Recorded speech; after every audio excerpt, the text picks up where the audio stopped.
Next question है 44 KVS PGT physics 2017। Question है an infinitely long wire is bent into the shape of a shown in figure. If it carries a steady current I, the magnitude and the direction of the net magnetic field at point O.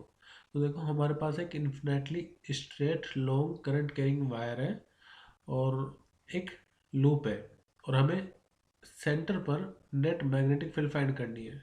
तो पहले मैं आपको formula बता देता हूँ कि अगर आपके पास कोई इन्फिनेटली लॉन्ग वायर है, स्ट्रेट वायर है, तो उसके लिए किसी आर डिस्टेंस पर जो फॉर्मूला होता है मैग्नेटिक फील्ड का वो होता है म्यू नॉट आई अपन में 2 पाई इंटू में जो भी वो दूरी हो, डिस्टेंस हो वायर से लेकर के उस पी पॉइंट तक की। और अगर सर्कुलर लूप है तो सर्कुलर लूप के सेंटर पे जो मैग्नेटिक फील्ड आती है वो आती है म्यू नॉट आई अपन में 2r। आर मतलब रेडियस हो जाएगा उस लूप का। ध्यान रखना जब वायर है तो नीचे एक पाई आ रहा है, जब सर्कुलर लूप है तो पाई नहीं है, और यहाँ पर आर रेडियस है, यहाँ पर आर डिस्टेंस होता है।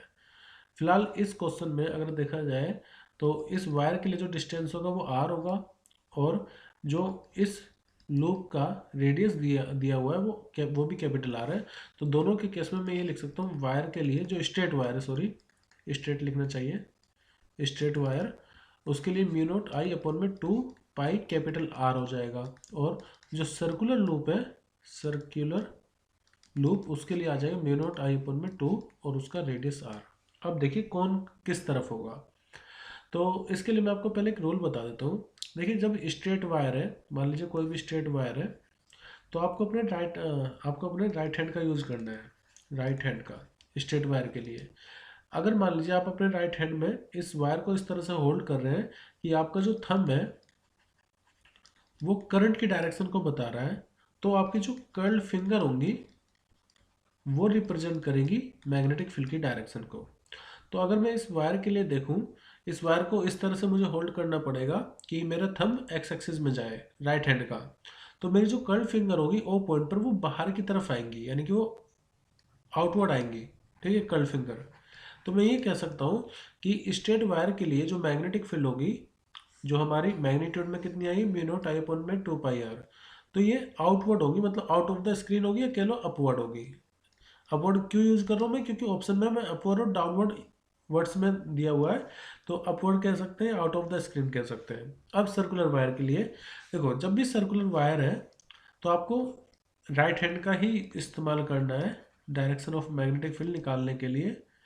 तो इसमें अगर मान लीजिए आपका जो यहाँ पर जो कर्ल फिंगर होगी, कर्ल फिंगर वो रिप्रेजेंट करेगी करंट की डायरेक्शन को, तो आपकी जो थंब होगा वो मैग्नेटिक फील्ड की डायरेक्शन को रिप्रेजेंट करेगा।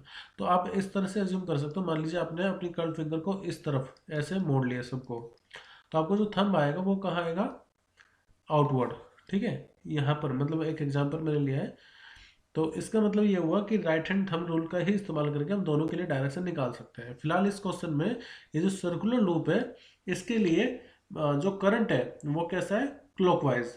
तो जब आप अपनी सारी फिंगर को इस तरफ करेंगे तो आपका थंब अंदर की तरफ जाएगा, इनवर्ट जाएगा, ठीक है, या कह लो कि ऑप्शन की लैंग्वेज में डाउनवर्ड जाएगा। तो मैं सर्कुलर लूप के लिए क्या लिख सकता हूँ, जो मैग्नेटिक फील्ड की डायरेक्शन होगी वो होगी डाउनवर्ड, या इनटू द स्क्रीन भी आप कह सकते हैं, ठीक है ना। अब आप ये देखिए जो स्ट्रेट वायर है उसकी मैग्नेटिक फील्ड अपवर्ड है और जो सर्कुलर वायर है उसकी मैग्नेटिक फील्ड डाउनवर्ड है। तो नेट मैग्नेटिक फील्ड निकालने के लिए मुझे दोनों का डिफरेंस ही लेना पड़ेगा। तो बी नेट होगा, अब ज़्यादा मैग्नीट्यूड किसका होगा वो देखते हैं। तो देखो इसमें नीचे एक पाई आ गया है और इसमें सिर्फ 2r है, तो पाई आने की वजह से ये मैग्नीट्यूड कम आएगा। तो हम क्या करेंगे, हम सर्कुलर लूप की जो मैग्नेटिक फील्ड है, सर्कुलर लूप की जो मैग्नेटिक फील्ड है उसमें से माइनस कर देंगे स्ट्रेट वायर की मैग्नेटिक फील्ड को, स्ट्रेट वायर की। और देखो जो ये आप डिफरेंस ले रहे हो, जीतेगा कौन, जिसका मैग्नीट्यूड ज़्यादा होगा। मैग्नीट्यूड किसका ज़्यादा है, मैग्नीट्यूड ज़्यादा है सर्कुलर वायर का, यानी कि जो नेट डायरेक्शन आएगी वो किस तरफ आएगी, डाउनवर्ड। ओके, अब मैग्नीट्यूड की बात कर लेते हैं।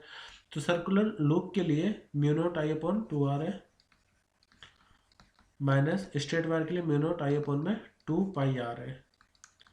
अब कॉमन जो दिख रहा है वो कॉमन निकाल लेते हैं, डाउनवर्ड डायरेक्शन है, म्यू नॉट आई अपॉन में 2r कॉमन है, तो ये बच्चा 1 माइनस के 1 अपॉन पाई, या फिर म्यू नॉट आई अपॉन में 2r, और इसको आप लिख सकते हैं पाई माइनस 1 अपॉन में पाई। अब आप ऑप्शन पे जाइए, देखो पहले ऑप्शन में पाई माइनस 1 और पाई लिखा है ना, और नॉर्मली डाउनवर्ड है, तो ये सही आंसर है। बाकी इसमें देखो नीचे नहीं आएगा, इसमें तो पाई माइनस 1 आ ही नहीं रहा है, और इसमें पाई प्लस 1 आ रहा है, तो ये भी गलत है। तो सही आंसर होगा ऑप्शन ए। तो इसमें हमने मैग्नीट्यूड भी निकाला और डायरेक्शन भी निकाली है।